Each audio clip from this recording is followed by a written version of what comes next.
Magandang umaga po sa inyong lahat. Good morning! Isang mapagpalang umaga po sa ating lahat. At tumayo po tayong lahat. Ang sabi nga po dito sa mga awit 67 verses 3 to 4, purihin ka nawa ng lahat ng tao. Purihin ka nila sa lahat ng dako. Naway purihin ka ng mga nilikha, pagkat matuwid kang humatol sa madla. Ikaw ang patnubay ng lahat ng bansa. Ating pasalamatan ng Panginoon, tayo po'y manalangin. Amang banal, nagpupuri po kami, nagpapasalamat sa umagang ito. Salamat, Ama, sa inyong panibagong buhay na ibinigay sa amin, panibagong lakas, at panibagong opportunity na makapunta sa inyong bahay-sambahan upang sama-samang sumamba at manalangin sa inyo.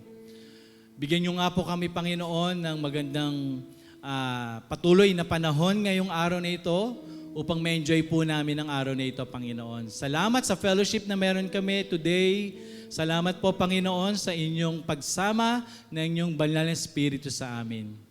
Samahan niyo po kami at pangunahan sa umagang ito, Ama. At ito po ang aming dalangin sa pangalan ni Jesus.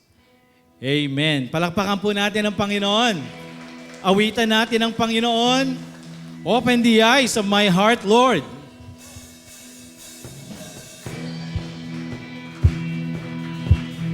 Gamitin po natin mga kamay sa pagpupuri sa Panginoon. Higit lalo ang ating tinig.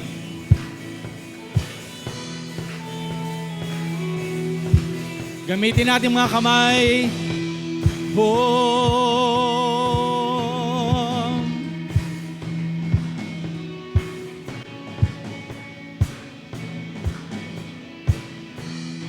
Open the eyes of my heart, Lord.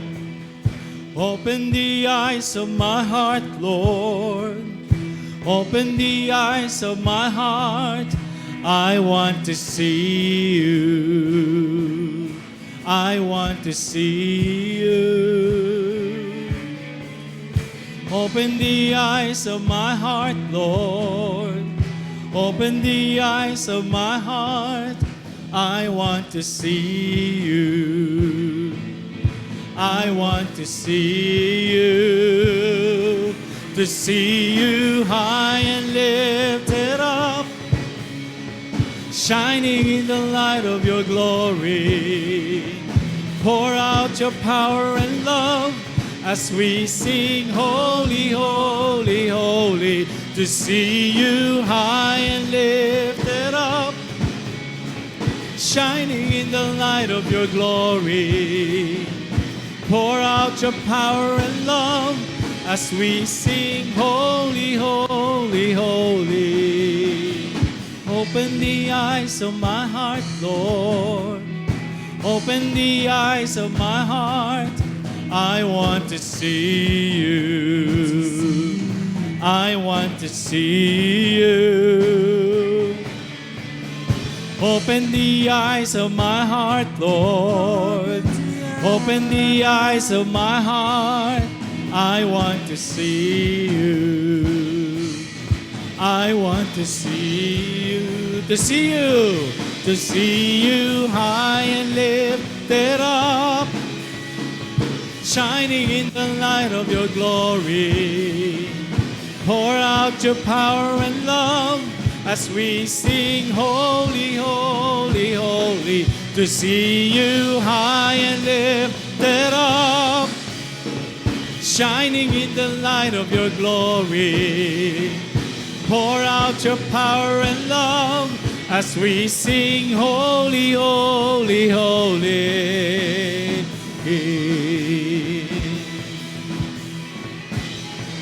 Hallelujah.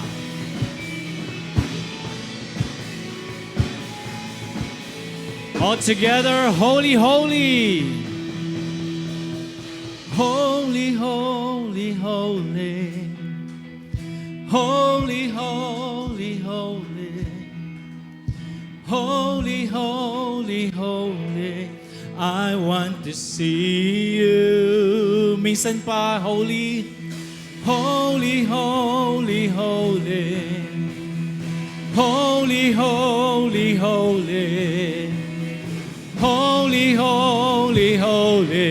I want to see you. Holy, holy, holy, holy, holy, holy, holy, holy, holy, holy.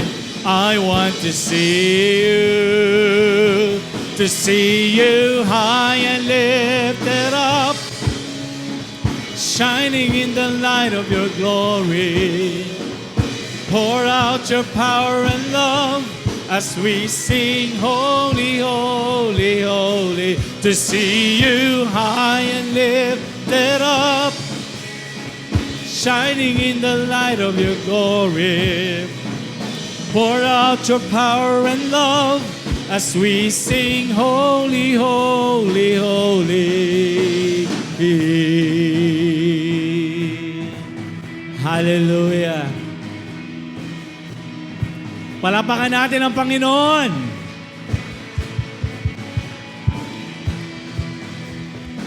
Hallelujah. Amen. Patuloy natin purihin ang Panginoon. Patuloy natin itaas ang pangalan ng Panginoon sa umagang ito. Hallelujah. Thank you, Jesus.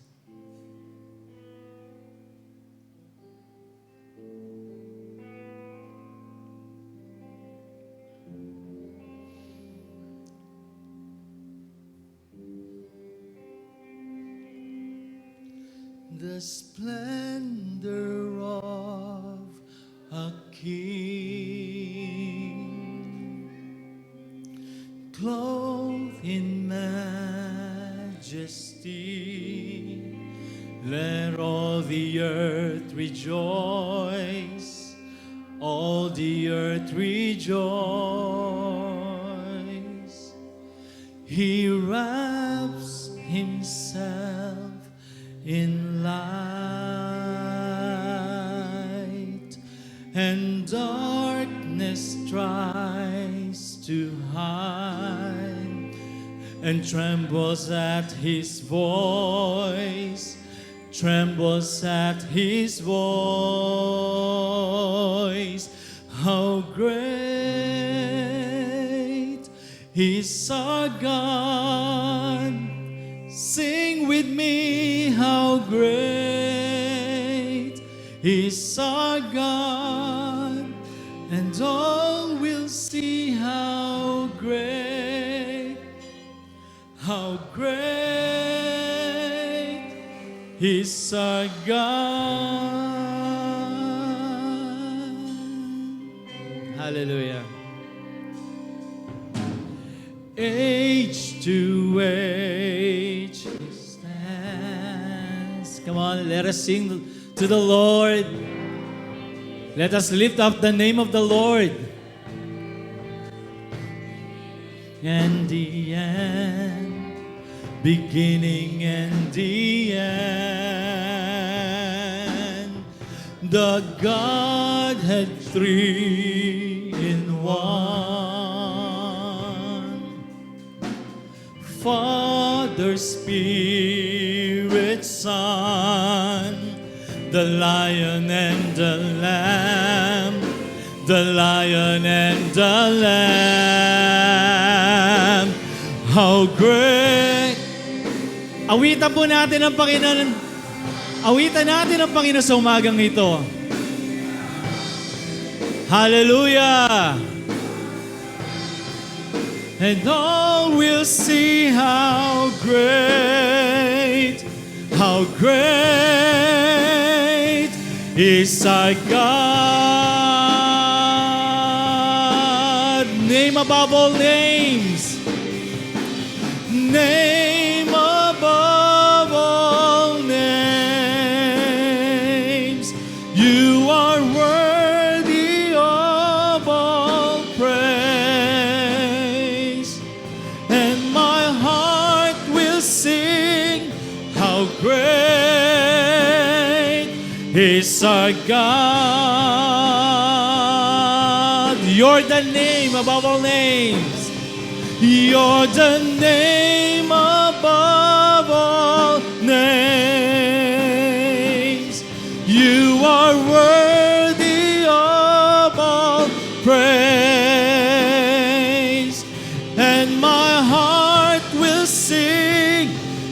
great is our God. How great is our God, and how great is our God. Sing with me, how great is our God, and all will sing how great is our God. Minsan pa, how great is our God, and how great is our God. Sing with me, how great is our God, and all will sing how great is our God. Hallelujah. Let us continue to worship the Lord. Hallelujah.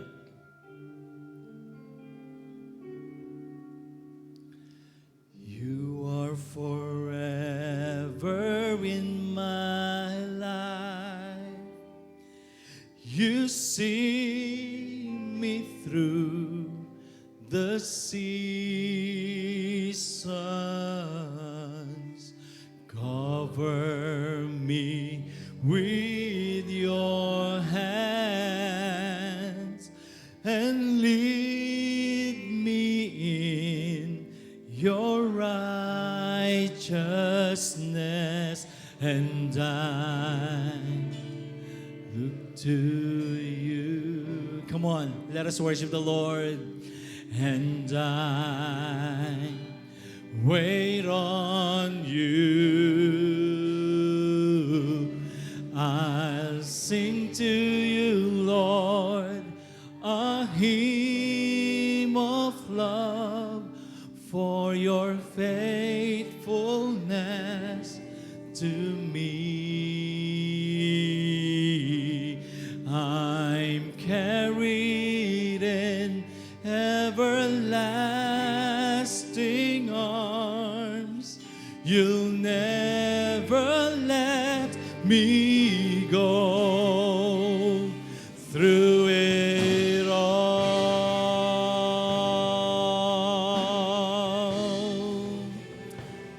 Hallelujah.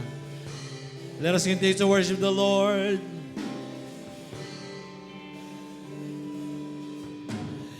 You are forever in my life. You see me through the seasons. Cover me with your hand and lead me in your righteousness, and I look to you, and I wait on you. I sing to you, Lord. Come on, let us sing. Let us worship our God. Hallelujah. I'm carried in everlasting arms. You'll never let me go.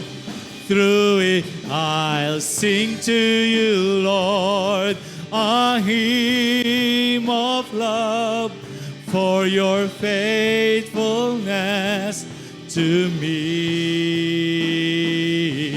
I'm carried in everlasting arms. You'll never let me go through it all.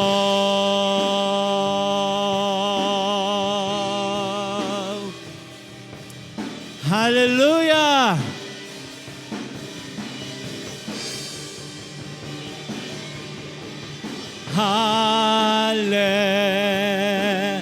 Hallelujah. Sabihin natin sa Panginoon.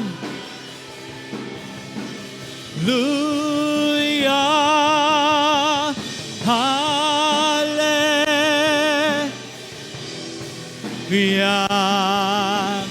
Hallelujah. Hallelujah. Hallelujah.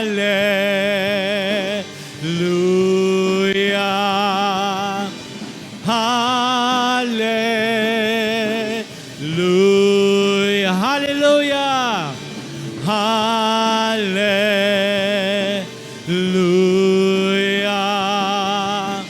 Hallelujah.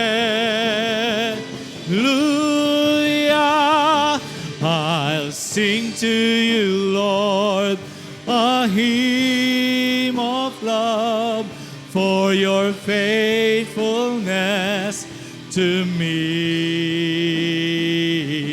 I'm carried in everlasting arms. You'll never let me go. You'll never let me go. You'll never let me go through it all.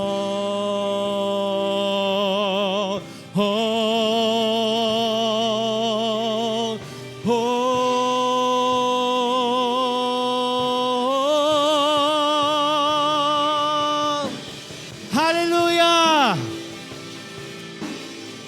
Let us worship the Lord. A free worship to the Lord. Hallelujah and hallelujah. Hallelujah.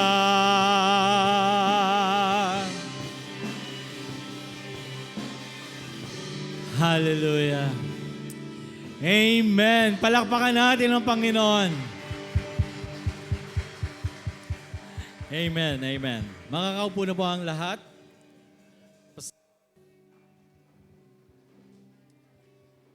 Salamat, Brother Glenn. At salamat sa praise team natin sa karanasan ng sama-samang pagsambang yan sa pamamagitan ng awit.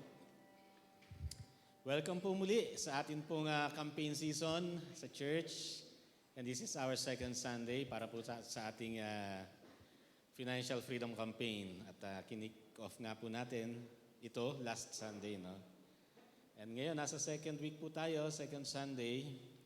At sa atin pong pagsisimula, bagamat kakaupo lang natin, would you mind kung kayo po ay patatayuin ulit? At, para lang po sa pagbasa ng salita ng Panginoon. Wala po sa slides ang babasahin ko, pero kung meron po kayong electronic Bible, kung meron po kayong physical Bible, pwede po kayong makipagbukas sa akin sa 2 Kings chapter 4. Babasahin ko po ang 2 Kings chapter 4, first 7 verses sa Tagalog. Again, sa ikalawang hari, kabanatang 4, mga talatang 1 hanggang 7. Ganito po ang nasusulat sa wikang Tagalog. 2 Kings chapter 4, beginning with verse 1. Minsan ang asawa ng isa sa mga propeta ay lumapit kay Eliseo. Sinabi niya, "Hindi po kaila sa inyo na ang asawa ko'y namuhay ng may takot kay Yahweh hanggang sa mamatay. Ngayon po, ang dalawa kong anak na lalaki ay gustong gawing alipin ng isa sa mga pinagkakautangan namin." "Ano ang maitutulong ko sa iyo?" tanong ni Eliseo. "Ano bang meron ka sa bahay mo?" "Wala po, maliban sa isang boteng langis," sagot niya. Sinabi ni Eliseo, "Puntahan mo ang iyong mga kapitbahay at humiram ka ng mga lalagyan ng langis hanggat mayroon kang mahihiram. Pagkatapos, magkulong kayong mag-iina sa inyong bahay at lahat ng lalagyang nahiram mo'y punuin mo ng langis na nasa bahay mo. Itabi mo ang mga napuno na." Umuwi nga ang babae at pagdating sa bahay ay nagkulong silang mag-iina at isa-isang pinuno ng langis ang mga lalagyan habang ang mga ito'y dinadala sa kanya ng kanyang mga anak. Hindi alam ng ina na puno ng lahat, kaya sinabi niya, abutan pa ninyo ako ng lalagyan. Puno na pong lahat, sagot ng kanyang mga anak, at tumigil na ang pagdaloy ng langis. Pumunta siya kay Eliseo, ang lingkod ng Diyos, at isinalaysay ang nangyari. Sinabi ni Eliseo sa babae, ipagbili mo ang langis at bayaran mo ang iyong mga utang. Ang matitira ay gamitin ninyong mag-iina. Pagpalain ng Diyos ang pagbabasa ng kanyang salita. Salamat po, maaari na po kayong makaupong muli. Sa ikaliwang linggo po ng ating pong campaign, ang pag-uusapan po natin ay what to do with debt. Ano ang gagawin natin sa utang? Yung iba siguro sa inyo, sasabihin, wala akong utang. Eh, salamat naman ho kung gano'n, no? Pero dumarating ho sa buhay ho natin na kakailanganin ho natin na mangutang, no? Actually, ang passage po na naka-assign sa atin sa umagang ito, hindi po yung binasa ko, pero titingnan ho natin yon as I go along explaining this topic, no? Pero meron po tayong mga selected verses na gagamitin para po sa pag-aaral po natin sa umagang ito. And I would like to start with Proverbs chapter 22 verse 7. Ito po ay isang controversial na verse sa iba dahil ganito po ang sinasabi dito. The rich rules over the poor and the borrower becomes the lender's slave. Ayan. So, sabi ng iba, hindi na yan applicable sa ating kapanahunan ngayon. Pero ito po ay isang salita from the book of Proverbs, which is a book of wisdom, and I'm sure meron po ito somehow na pwedeng maging aplikasyon, maging sa buhay ho natin ngayon, no? Pero pag-aralan po muna natin, tingnan po muna natin kung ano po ba ang definition ng utang. Ano po ba ang utang? Ayon po sa dictionary, debt is something typically money that is owed or due. Kung mapapansin po natin, ito lamang po yung pinaka-definition ng debt. Kung titingnan po natin ang definition na yan, it really doesn't qualify yung pong utang as good or bad. It's simply a condition. Sabi po doon sa pangalawa, sabi doon, it is the state of owing money. No? This is a condition. Ang pagkakaroon po ng utang sa kanino man is something na inaasahan na sa isang panahon sa buhay or sa isang pagkakataon ay babayaran, no? Every time na tayo po ay mangungutang, nandun po yung expectation na tayo po ay magbabayad at some point in the future. Every time na meron pong pangungutang ay may inaasahan na pagbabayad. Now, we should not ascribe yun pong morality dun sa that situation, sa pangungutang, because marami pong mga dahilan ng mga tao kung bakit sila nangungutang at nagkakaiba-iba po yun. Kaya hindi ho tama na mag-pass tayo ng isang judgment sa isang tao o magkaroon tayo ng opinion sa isang tao dahil lamang sa siya ay may mga pagkakautang. Dumarating ho sa punto minsan ng isang tao na nagkakaroon po siya ng pagkakautang hindi dahil ginusto niya. Nalagay na lamang siya sa ganung klase ng sitwasyon. At yun po yung makikita natin doon sa 2 Kings chapter 4 na atin pong binasa. Narito po yung isang babaeng balo, no, na lumapit sa propeta ng Panginoon. By the way, iba po ito doon sa story sa 1 Kings chapter 17 during the time of Elijah. Although, yun pong pamamaraan ng pagtugon ng Diyos, dito po sa problemang ito ay halos pareho, but this is a different story. This is now the time of Elisha, kung saan yung babae ay lumapit sa kanya at ganoon din po may problema sa pagkakautang at hindi po makabayad, no? So mapapansin ho natin dito na itong babaeng balong ito ay hindi niya talaga ginusto na malagay siya sa ganong kalagayan. Hindi po niya yon inisip na mangyayari yun sa kanila. Namatay yung kanyang asawa at sinasabi ho sa binasa natin, godly yung kanyang asawa. He is part of the company of the prophets. Bigla hong namatay at meron ho silang mga pagkakautang at ang sitwasyon ay yung dalawa niyang anak kinukuha na ng mga pinagkakautangan at kukuhanin para maging alipin, no? Kaya totoo po yung Proverbs 22 verse 7, dito sa panahon na ito, kapag may utang ka na hindi mabayaran, talagang kukuhanin ka para maging isang alipin at paglingkuran hanggang hindi mo nababayaran ang iyong pagkakautang. So nandito po yung babaeng balong ito sa sitwasyon na ito, no? Hindi niya ginusto, may nangyari sa buhay nila, namatay yung kanyang asawa, at nandito siya sa kalagayan na wala na siyang magawa. Wala siyang pambayad sa kanyang pagkakautang. So we should not, kumbaga, assign yun pong utang sa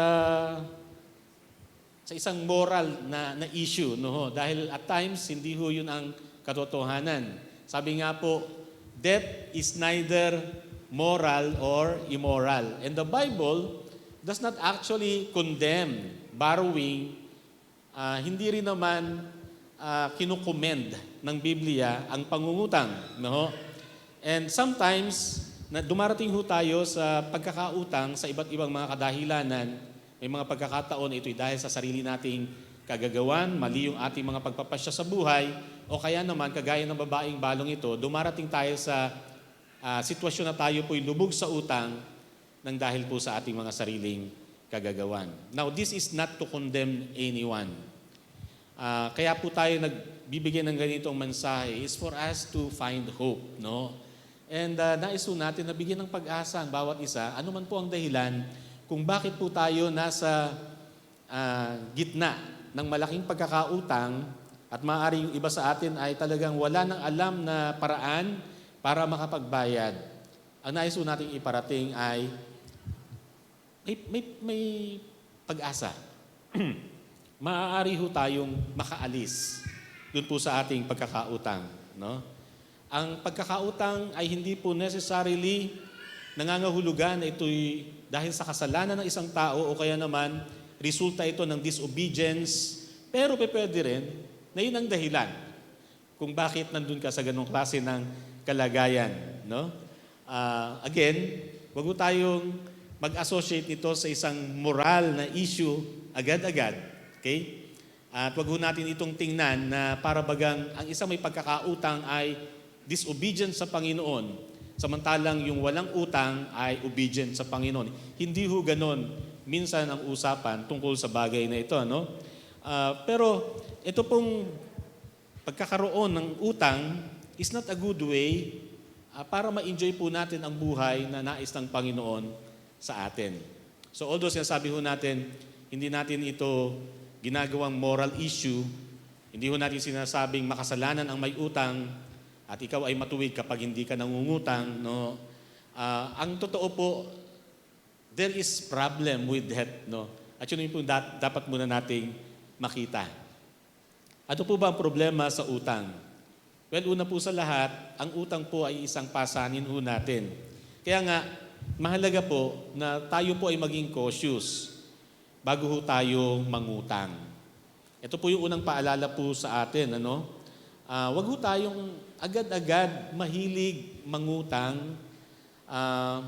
Kailangan ho muna nating pag-isipan ang atin pong mga pangungutang kasi nga ho, pag tayo ay may utang, maaaring ito ay maging isang pasanin para po sa atin. Proverbs chapter 22 verses 26 and 27, sabi doon, don't be one of those who enter agreements, who put up security for loans. If you have nothing with which to pay, even your bed will be taken from under you.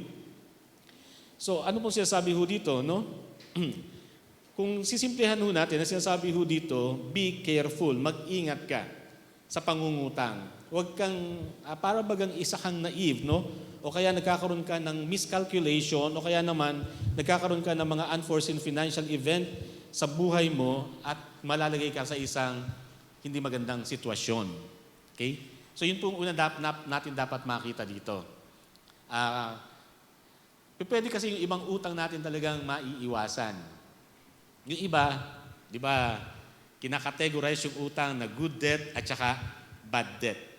Okay, so ang point natin sa umagang ito ay ganito. Whether yung utang mo ay good debt or bad debt, ang point natin dito, dapat tayo nagbabayad ng atin pong utang. Okay? At habang ikaw ay may utang pa, kahit pa sabihin natin good debt yan, ginagamit mo sa pagpapalago ng negosyo or whatever, yung utang na yan serves as a burden. Kasi nga, kailangan mo yan na bayaran. No? Kaya nga, bago tayo humantong dun sa pangungutang, ay kailangan ho nating pag-isipan muna nating mabuti, bakit ba natin ito gagawin? Huwag ho tayong mabilis mangutang. Huwag ho tayong mabilis makumbinsi sa mga alok sa atin para po tayo ay mangutang. Lalo ngayon, di po ba, ang dami-daming mga lending institutions, mga lending companies, talaga namang ang gaganda ng mga sinasabi, ini-encourage ka, mangutang ka, mangutang ka. Di ba? Pag-isipan natin mabuti kung bakit po tayo dapat mangutang dahil una nga po sa lahat, pasanin ang pangungutang. No? At kung maaari nga po, i-avoid na natin altogether yung pangungutang, mas maganda ho yun. Bakit po? Bakit po natin kailangang i-avoid, impossible, no? Kasi nga, yung verse na sinasabi ko natin, the rich rules over the poor and the borrower becomes the lender's slave. So, debt is not something to jump into carelessly. We are again to be cautious about going into debt, and if possible, let us avoid this because debt is a burden. So, kung meron kang pagkakautang, actually, you will be burdened. Sometimes, yung pangungutang ay nakaka-frustrate sa atin. May mga tao ho na dahil sa dami ng utang, trabaho ng trabaho, pero walang mangyari sa kanilang buhay dahil ang kinikita po nila ay ipinambabayad lamang sa kanilang pagkakautang. Meron nga pong isang kanta ang Disney na ganito po yung bahagi ng lyrics. I owe, so off to work I go. At may mga tao hong ganyan, no? Trabaho, pero yung kanila pong kinikita ay para lamang sa pambayad ng kanilang utang dahil ang dami-dami na ho nilang inutang. Maaaring bumili sila ng mga appliances pero hindi pa naman talaga nila kayang bumili. So, dinaan sa utang. Maaaring bumili ng sasakyan or whatever. Pwede natin kasing sabihin, maganda naman yung aking inadika, kaya ako nakapangutang, no? Pero ang point doon, nag-isip ka bang mabuti bago mo ginawa yung pangungutang na yan? O ngayon, ikaw ay nabibigatan sa iyong pasanin dahil hindi mo pinag-isipang mabuti ang iyong pangungutang. So, yan po yung problema, no? Debt can frustrate us and debt can bring stress. May mga tao ho na hindi na ho makatulog dahil sa kanilang mga utang na iniisip na babayaran, lalo na nga kapag dumadating po yung kanilang mga, di ba, mga Judith sa buhay na hindi ho nila matatakasan. Okay? Andun po yung stress, hindi mo alam kung saan ka kukuha ng ibabayad, kaya nga nagkakasakit na minsan. Hindi ho maganda yung dulot ng stress sa buhay ho natin, no? Lalo na nga kung yung nagkukos ng stress natin ay ang pangungutang po natin, di po ba? So, pwede ho tayong magkasakit, hindi ho tayo makakatulog, marami ho mga bagay na darating sa atin na hindi ho makakapagdulot sa atin ng enjoyment sa atin pong buhay. And that can give us a sense of hopelessness. Kaya minsan, ako rin mismo nakakarinig sa mga tao nagsasabing, ano ba namang buhay ito? Ano? Trabaho ako ng trabaho para lamang may pambayad sa utang. Minsan, sawang-sawa na ho sila sa pagtatrabaho dahil kahit naman anong pagsisikap nila, ang iniisip nila, mapupunta lamang naman yung aking kinikita sa pambayad sa utang. So the weight of debt is heavy and seems sometimes never ending. Kaya mag-ingat ho tayo. Problema ho minsan ang pangungutang. And ito pa po yun. Kapag ho tayo ay nangutang, mahalaga ho talaga na tayo ay nagbabayad. Huwag ho tayong tatakas sa atin pong pagkakautang. There are two reasons the Bible says kung bakit ho tayo dapat nagbabayad sa atin pong mga utang. Una, there are real ramifications for missing payments. Kapag ho tayo ay hindi nakakabayad sa tamang panahon at hindi tamang halaga ang atin pong naibabayad, nagsasangay-sangay ang problema ho natin sa atin pong utang.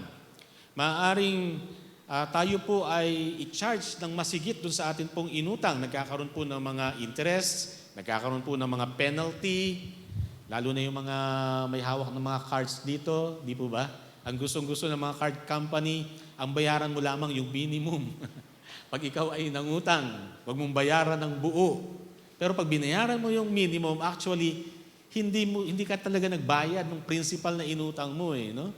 Kaya kung may mga credit cards po tayo, isipin po natin palagi, pag tayo ay nangutang, gamit po yung credit card, ang isipin po natin, babayaran mo ng buo sa due date, yun pong buong utang, hindi lamang po yung minimum, no?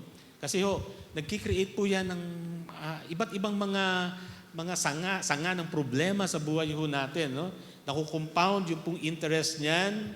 At syempre, mas lumalaki po yung utang natin, bayad ka ng bayad, actually hindi ka naman talaga nakakabayad. Kung hindi ka talaga nakakabayad sa tamang panahon, pwede ka pang mademanda. Pwede kang kuhanan ng mga ari-arian. Pwede kang kuhanan ng tahanan, ng iyong sasakyan, yung iyong mga ipinundar, pinaghirapan at pinagbabayaran. Nakakalungkot, di po ba? Na minsan, ganun yung nangyayari. Kukuha halimbawa ng sasakyan, hulugan, nakamahigit 100,000 na ng hulog, pero hindi pa napupunuan ng pambayad. Tapos isang buwan na mismo yung pagbabayad at wala kang pagkukuhanan. Di po ba nakakalungkot na may tinatawag na hila? At hihilahin yung iyong sasakyan kahit na magkano na yung naibigay mo kasi hindi ka pa fully paid doon sa iyong sasakyan. Malungkot po yung ganong kalagayan. So talagang it will give you so much stress, no? Pero ang sinasabi po sa atin dito, kung tayo po ay mangungutang, kailangan mag-isip tayo paano natin ito mababayaran dahil may mga ramifications kapag hindi po tayo nakapagbayad sa tamang oras, no? I-add po sa stress po natin, no? Yun pong malilimit talaga po yung atin pong kakayahan para ma-enjoy po natin ang buhay na bigay sa atin po ng Panginoon. Pangalawa, hindi lamang sa mga ramifications for missing payments, kapag tayo ay nangutang at hindi tayo nagbabayad, ang sabi sa atin ng Biblia, ang mga ganong tao ay wicked people. No? The Bible calls wicked the person who does not pay his debt. Kaya alam niyo, kung tayo po yung mangungutang, for whatever reason, kung kailangan man yan, talaga, may legitimate need ka, kaya ka nangungutang, may maganda kang paglalagakan yan, and you consider that a good debt, whether good or bad debt, basta utang dapat pong bayaran. At kung tayo ay nangungutang bilang mga Kristiyano, wag ho nating aalisin sa isipan natin, magbabayad ako ng utang ko. Kasi ang sabi ho ng Biblia, sa mga taong nangungutang pero walang planong magbayad, mga masasama. Mahirap naman kung Kristiyano kang masama. Binago na tayo ng Panginoon, di ba? Binago na ng Diyos yung puso natin. So every time mangungutang ho tayo, ang isipin natin, nangungutang ako dahil magbabayad ako. May mga tao kasi minsan, mga kapatid, no? Nangungutang, halimbawa sa isang kakilala o sa isang kaibigan at nasa isip, mayaman naman kasi siya, so uutangan ko. Diba? May mga ganun tapos mangungutang, pag binigay, wala ho sa isipan nila, magbabayad sila ng utang. Ang nasa isip nila, hindi na ako magbabayad dyan kasi hindi naman niya kailangan ng pera, mayaman naman yung taong yan, no? Hindi ho ganoon, mga kapatid. Ang sinasabi ho sa atin, kapag ganun tayo mag-isip, nagpapahayag yun ng wickedness ng atin pong mga puso at hindi po yun ang dapat na ugali ng isa pong Kristiyano. Okay? So, mag-iingat po tayo sa ganun, no? Kaya minsan, yun pong pangungutang ay nakakasira ng relasyon po natin. Kasi nga ho, nawawalan po ng intensyon na magbayad yung isa pong nangungutang. So, yun po yung dapat nating tandaan, no? Pagdating sa kung ano ang dapat nating gawin sa utang, mga kapatid, kapag tayo nangungutang, tayo po ay magbayad ng atin pong utang. Lalo na nga, kapag may tiwala sa isa't isa at magkakaibigan, magkakapatiran, kahit na magkakamag-anak, magkakapamilya, nag-uutangan, no? Ay lagi ho nating isipin, pag tayo ay nangutang, tayo po ay magbabayad. Dahil hindi ho tayo masama. Your testimony as a Christian is marred when debt is not paid back. So it is imperative that when we engage in any borrowing, we consider our ability to repay. Yan. Consider mo, may pambayad ka ba sa uutangin mo? Dahil baka masira po yung relasyon. Yung dating ang ganda-ganda ng samahan, dahil nagkautangan, nag-iiwasan na. Diba? At nangyayari yan minsan, pwedeng mangyari kahit sa isang iglesia. Huwag mo natin isipin na maliit lang naman yung amount na inutang ko eh. Utang pa rin yan. Ang tamang kaisipan po dyan ay dapat bayaran. Okay ba? Agree po ba mga kapatid? So yan po yung dapat sa pagkakautang ho natin. We are to pay off our debt, no? Every time na tayo po yung mangungutang, i-consider po natin yung kakayahan ho natin na magbayad. Okay? Kung hindi naman ganon ka emergency at katindi yung pangangailangan, huwag ka nang mangungutang, no? Pero kung ikaw ay mangungutang, i-consider mo ano ang pamamaraan mo para bayaran ang iyong mga pagkakautang. Now, kung tayo po ay andun na sa kalagayan na tayo po ay may mga pagkakautang na hindi na natin mabayaran. At para bagang ang pakiramdam natin, lubog na ho tayo. Kaya hindi na ho natin, we are drowning in debt, na parang nalulunod na tayo, hindi na ho tayo talaga makaalis dun sa pagkakautang. Again, kasi sinasabi ho natin, meron pong pamamaraan.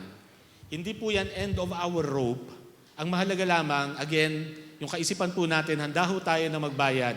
And by the grace of God, we can demolish yun pong ating pagkakautang. Ito po yung ilan sa mga suggestions.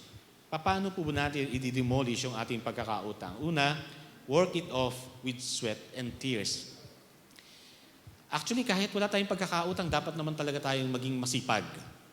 Pero lalo na nga kung meron tayong pagkakautang. Kailangan nun natin gumawa ng paraan para magtrabaho, para gamitin ang ating lakas, para maghanap buhay, kumita ng salapi, para po tayo ay makabayad sa atin pong pagkakautang. Ang sabi po sa Ephesians chapter 4, verse 28, ito po sinasabi ni Pablo sa mga mananampalataya, ang mga magnanakaw ay huwag nang magnakaw, mga dating gawain nila bago sila nakakilala sa Panginoon. Pero sabi dito, sa halip, magtrabaho siya ng marangal para sa sariling ikabubuhay at makatulong sa mga nangangailangan. Kung yan ay dati mong gawain, huwag na ngayon. Magpagal ka para sa iyong sarili ikabubuhay. At hindi lamang para sa sarili mo, para makatulong ka pa sa iba. No? So, mahalaga po yung pagtatrabaho, yung pagpapagal, pagsisikap. Mahalaga po yan para nang sa ganun, ma-demolish po natin ang ating pagkakautang. Sabi po ng Proverbs 21 verse 25, gutom ang papatay sa taong batugan pagkat ayaw niyang ikilos ang kanyang mga kamay. Hindi ho tinotolerate ng Biblia ang pagiging tamad. Sabi nga po ni Paul sa 1 Thessalonians chapter 3 verse 10, kung may tamad sa inyo, wag ninyong papakainin. Di ba? Kailangan turuan siya ng leksyon, kailangan turuan siya na maghanap buhay, no? Na makita niya na hindi tama ang pamumuhay ng pagiging tamad, no? Wag umasa sa iyong kapwa. Wag umasa sa iyong kamag-anak na merong kaginawahan sa buhay. Kailangan marunong tayo magsikap sa atin pong mga sarili. Kaya kung may mga tao na nag-iisip na kahit hindi naman ako magtrabaho, meron naman akong kamag-anak, may kapatid naman ako na may kakayahan eh. So kaya naman niyang sustinahan ang aking mga pangangailangan, kaya naman niyang bayaran ang aking mga utang. Mga kapatid, ang sabi ho sa atin ng Biblia, magtrabaho ho tayo. Pangalawa, kung tayo po'y sadlak na sa pagkakautang, for whatever reason, at hindi ho tayo makabayad, ang kailangan daw po natin gawin, negotiate it off with diplomacy and persistence. Makiusap po tayo. Wag na wag tatakasan ng pagkakautang, wag na wag tayong tatakbo, no? May mga minsan posting sa social media na nakakatawa, no? Kagaya halimbawa, no, isang Bombay. Alam niyo yung mga Bombay, ano, yung mga nagpa-5-6 na naniningil araw-araw. May nakita ko isang post sa social media, sabi ay pumunta daw siya sa bahay, katok ng katok, walang sumasagot, parang walang tao. Pero ang dami naman tsinelas doon sa may pintuan. Okay? Anong ibig sabihin nun? No?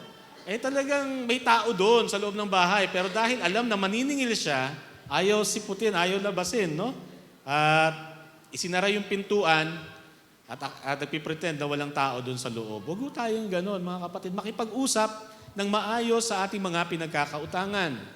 Kung tayo po ay nangutang sa credit card company, at yun nga po, kung tayo po ay nag-compound na yung mga interest ng atin pong inutang, lumaki na lumaki to the point na wala na ho tayong ipambayad, instead na takasan po natin, makipag-usap po tayo ng maayos with diplomacy and persistence. Maaring sa umpisa, hindi papayag, pero alam nyo kapag po nakita nila yung ating sincerity na gusto naman natin magbayad ng ating pong utang. Ang sabi nga po nung isang nabasa ko at pag-aaralan po natin sa ating small group, no? Yung tungkol kay Lena.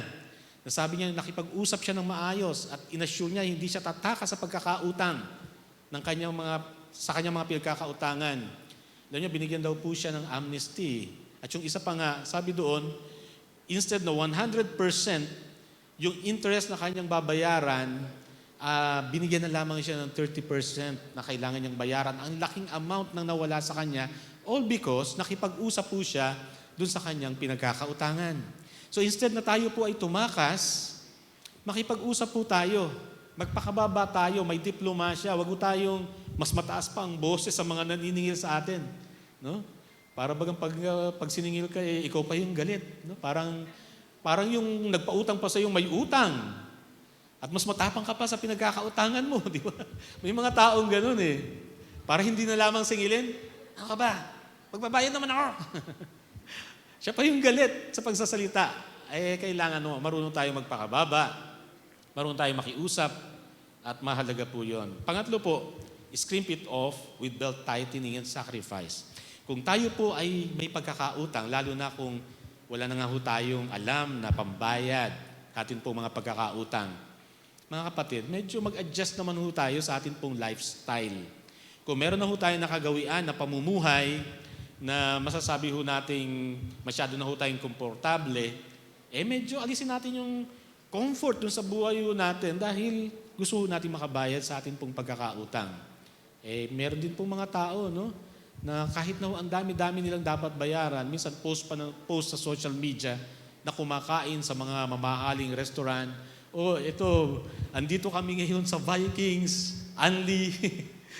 Ang mamahal na mga pagkain, ipopost pa sa social media, tapos yung pinagkakautangan niya, friend niya sa Facebook nakikita, hindi niya alam, kumukulo yung duga. Nakakakain ka sa mga ganyan? Hindi ka nga nagbabayad ng utang mo sa akin. Ganun. Baka ho, asar na asar sa atin habang nakikita yung mga posting ho natin doon sa social media. Mag-ingat ho tayo sa ganun, no?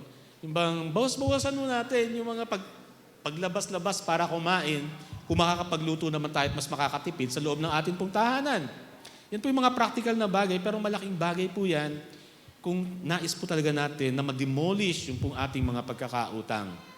Okay? Kung tayo po ay may sasakyan at biyahe po tayo ng biyahe sa mga malalayo, gamit ang sasakyan, baka pwede kang mag-commute na lang muna. Baka makakatipid ka kapag ikaw ay hindi nagdala ng sarili mong sasakyan. At least, wala kang babayarang toll. Di po ba? Yung mga ganun.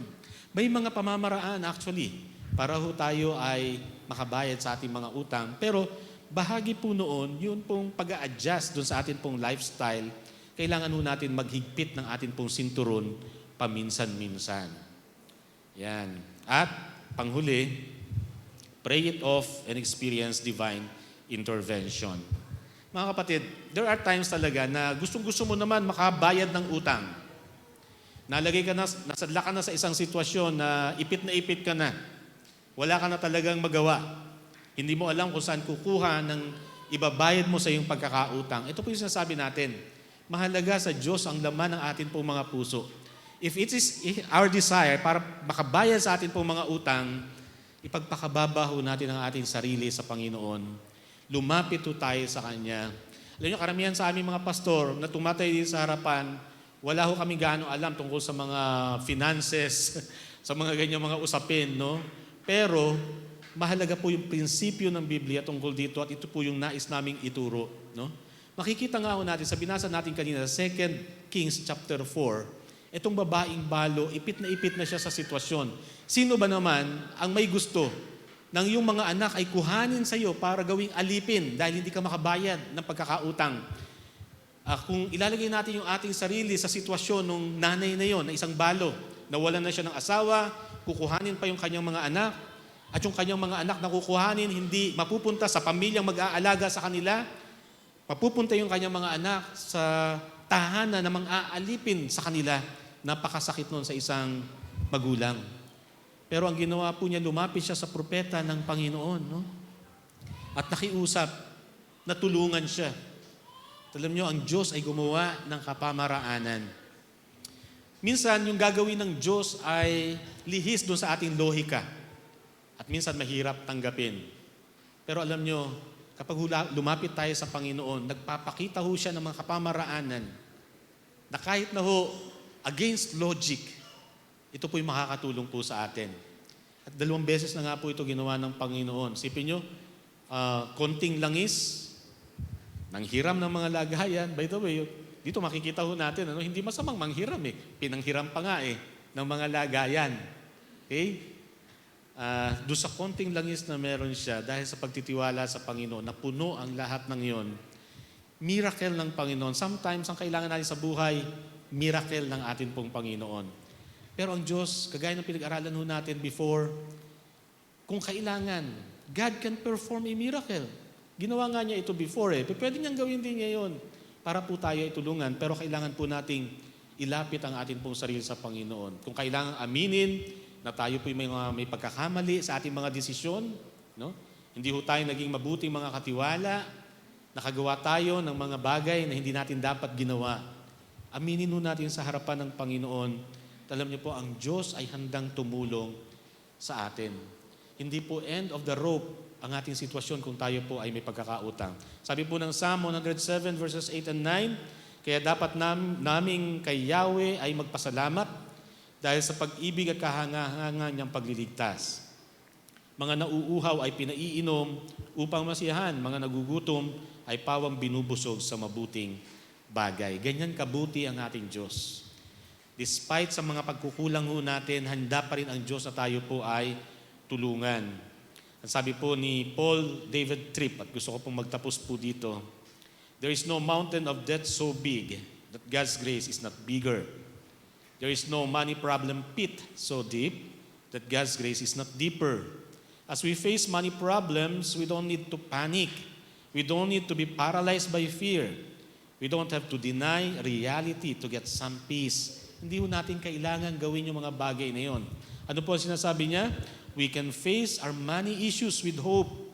Not because we are wise or able, but because God is. And He offers us His forgiving, rescuing, and transforming grace. Handa ang Diyos na tulungan ho tayo. Mahal ho tayo ng ating pong Panginoon. At ayaw ng Diyos na nandun tayo sa ganyang kalagayan. Sabi nga po, yung utang na hindi natin kayang bayaran, ang Diyos na mismo ang nagbayad. God, sabi nga doon paid the debt He did not owe because we owe a debt we could not pay. Ano po yun? Binigay ng Panginoon ang kanyang kaisa-isang anak para sa atin, para pagbayaran ang atin pong pagkakautang. Ayaw ng Diyos na tayo po nandun sa kondisyon na yon, na nasa gitna tayo ng pagkakautang na hindi ho natin kayang bayaran. Tinubos nga ho tayo, di ba? At yun po ay nais ng Diyos sa atin, kahit po sa literal na pagkakautang sa pananalapi or whatever, hindi po yan ang kalooban ng Panginoon. Kung andyan ho tayo, ano po ang dapat natin gawin? Mag-isip po tayo kung paano ho tayo makakabayad.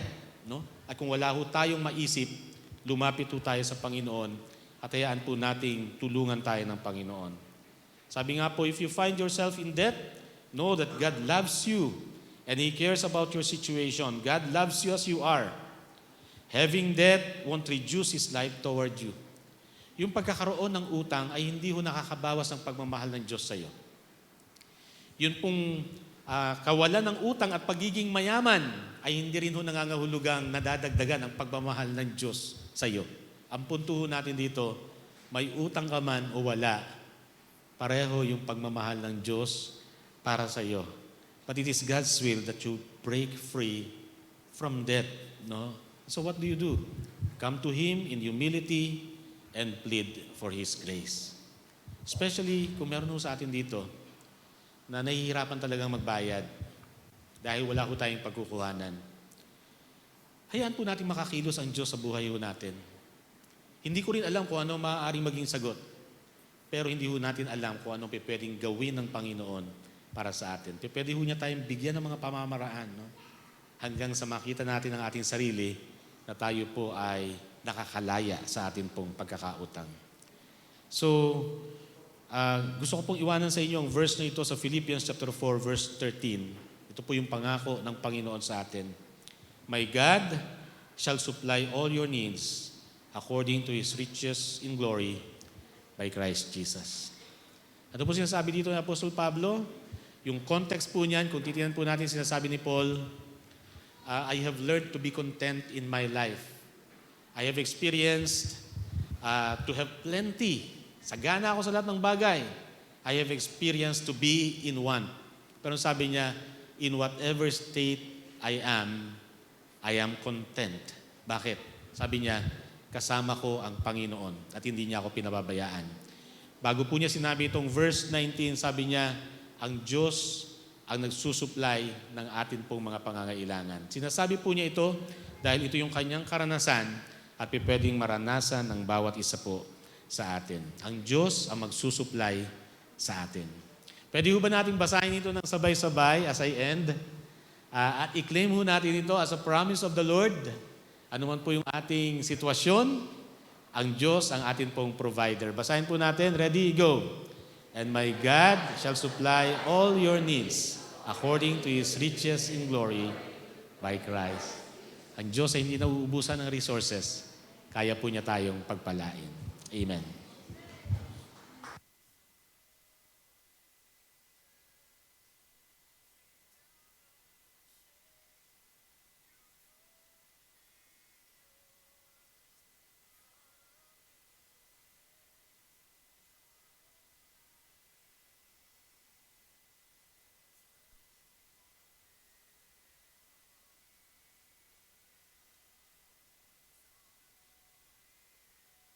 Bago ko po ibigay kay Glenn, ang atin pong campaign team ay nag-come up ng isa pong activity para sa ating lahat ngayon pong umaga and inaasahan po yung ating participation. Hindi ko alam kung nakatanggap kayo ng ganito. May ganito po ba? Ito po ay isang sticker at dyan po sa labas, makakakita po kayo ng wall na kulay itim. Yung kabilang side po niyan ay needs wall. At yung kabilang side ay wants wall. Now, ito pong ating sticker ay ididikit po natin doon. Tingnan po natin yung picture. And i-judge po natin, ano po ba ang nakalagay dito sa picture na ito? Is this a need or is this a want? No? At pagkatapos po mamaya, pagkatapos po ng service, punta po tayo doon. Idikit po natin yung ating sticker either doon po sa needs or doon sa wants. Okay? So, God bless po.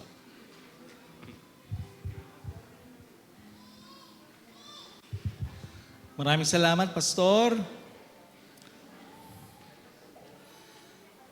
Para naman po sa pagpapatuloy ng ating gawain, sa sinasabi po sa Kawikaan, parangalan mo si Yahweh sa pamamagitan ng inyong mga kayamanan at mula sa iyong mga pinakamainam na ani. Siya ay iyuring handugan. Ating pong lilikumin ang ating mga kaloob sa umagang ito.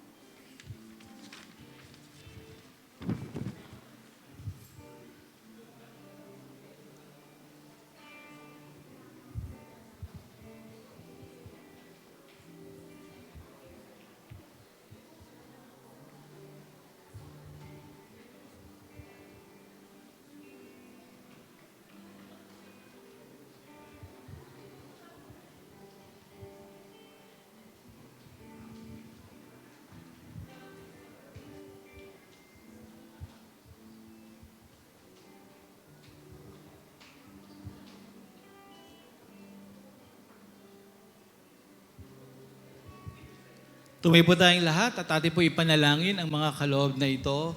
Amang banal, nagpupuri po kami nagpapasalamat. Salamat po sa mga kaloob na ito na naihandog sa inyong harapan sa umagang ito.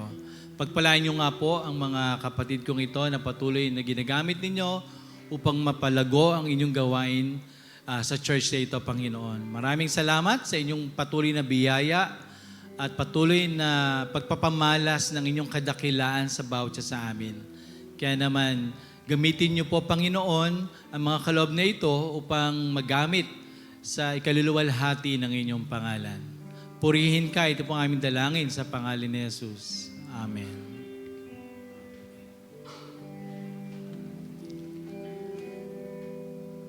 At patuloy nating itaas ang pangalan ng Panginoon. Gamitin natin muli ang oras na ito para sabihin sa Panginoon, salamat, Panginoon. Sabihin nyo nga sa Panginoon, salamat, Panginoon. Ito pong every Sunday na ating pagsamba, sana ito'y gamitin natin para itaas yung pangalan ng Panginoon. Yung magbalik tayo ng pasasalamat, pagpupuri sa kabila ng kabisihan natin every week. Ito yung panahon na makita natin ang bawat isa ng mga kapatid na nasa mabuting kalagayan. Kaya patuloy nating awitan ng Panginoon. Itaas natin ang pangalan ng Panginoon sa oras na ito.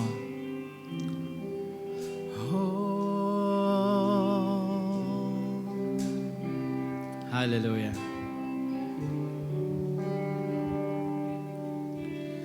You are forever in my life.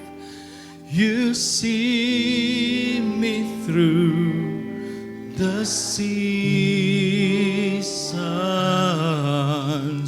Cover me with your hand and lead me in your righteousness, and I look to you, and I wait on you. I'll sing to you, Lord, a hymn of love. Sige kapatid. Let us worship the Lord this morning. I'm carried in everlasting arms. You'll never let me go through it all. Hallelujah.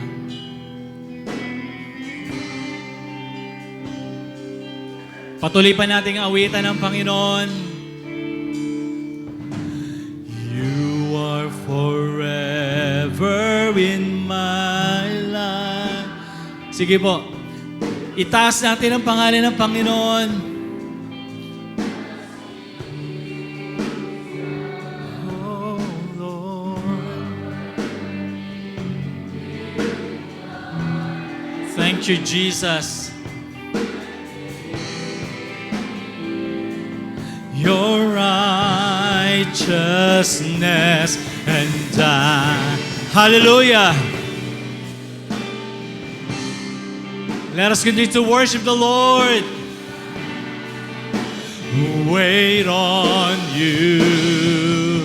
All together, I'll sing to you, Lord, a hymn of love for your faithfulness to me.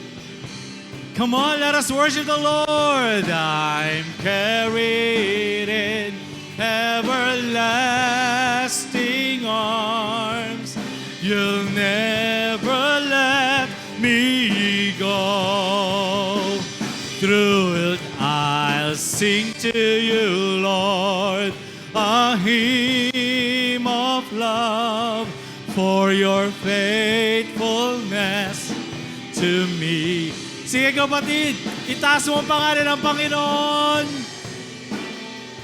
Everlasting arms, you'll never let me go through it all.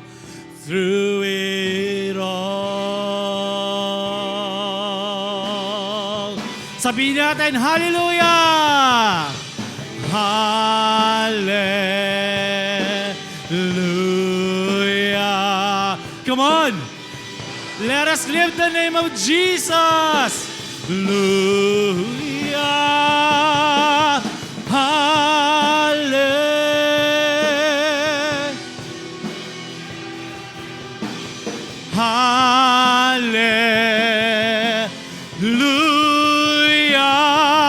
I'll sing to you, Lord, a hymn of love for your faithfulness to me. And I'm carried in everlasting arms. You'll never let me go. You'll never let me go. You'll never let me go. You'll never let me go through it all. Palakpakin natin ang Panginoon. Hallelujah, hallelujah.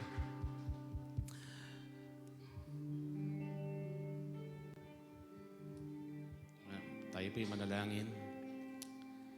Lord, indeed, this is a very comforting truth, Lord, na in whatever seasons we may be in sa buhay po namin, whether kami po ay nandun sa kalagayan na kami po ay naghihirap o nananagana, kami may mga suliranin, ano man po ang aming mga kalagayan, Panginoon, maaaring kami ay nandun sa kalagayang maraming pinagkakautangan, may mga karamdaman, Panginoon. Pero ang katotohanan ay hindi niyo po kami iniiwanan sa ganitong sitwasyon. Kayo ang Diyos na tapat sa aming mga buhay at kayo ang Diyos na magtatawid sa amin sa lahat po ng season na amin pong pinagdadaanan. Ilagay niyo po ang sapat na pananampalataya sa aming puso upang kayo ay aming pagtiwalaan. Tunay nga po na kung kami nagnanais ng maayos na kalagayan sa buhay, lalo na po kayo, Panginoon, higit ang inyong pagmamahal sa amin. At dalangin ko po, Panginoon, na magamit ninyo ang mga katotohanan ito, maging sa mensahe, at mula sa inyong salita, o maging dito po sa aming mga awitin upang palakasin ang amin pong pagtitiwala sa inyo. Hindi po end of the rope ang amin pong sitwasyon, Panginoon. Tulungan niyo kami na sa aming paglabas sa araw na ito, Panginoon, ay magkaroon kami ng confidence na hindi kami haharap sa buhay na nag-iisa dahil kayo ang Diyos na lagi naming kasama. Kayo ang Diyos na tapat at palaging tutulong po sa amin. Kapasalamat din po kami sa sandaling ito, Panginoon, para sa buhay ng aming pong mga kapatid na nagdiriwang po ng kanilang pong kaarawan sa darating pong isang linggo. Kilala niyo po sila, hinihiling namin na inyo pong patnubay sa kanila. Tulungan niyo po na ang buhay na inyo pong idinadagdag sa pagsapit nila sa panibagong taon ay maging buhay na meaningful at fruitful at manatili po sila sa sentro ng inyo pong banal na kalooban. Pagpalain niyo rin po, Panginoon, na aming kapatid na magdiriwang ng kailang anibersaryo ng kasal at buklurin niyo po silang palagi ng inyo pong pagmamahal, Panginoon, upang magliwanag po sila at ang kanila pong pamilya ay mas lalo pong maging matibay. Salamat po sa bawat isa sa amin na dinala niyo sa umagang ito at ang amin pong hiling, Panginoon, sa amin pong pag-alis. Taglayin po namin ang pagpapala na mula po sa inyo, Panginoon. Ibuhos niyo nga po sa amin ang inyo pong masaganang bendisyon. Pagpalain kayo ng Panginoon, ipakita ng Panginoon ang kanyang kabutihan at awa sa inyo. Malugod nawa ang Panginoon sa inyo at bigyan niya kayo ng mabuting kalagayan ngayon at magpakailanman. Amen. Amen.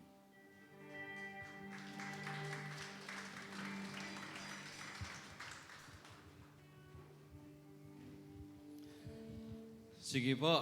At atin pong, dito na po nagtatapos ang ating unang bahagi para naman po sa mga pahayag at mga balita, unahin po natin ang mga may kaarawan ngayon. Atin po silang awitan.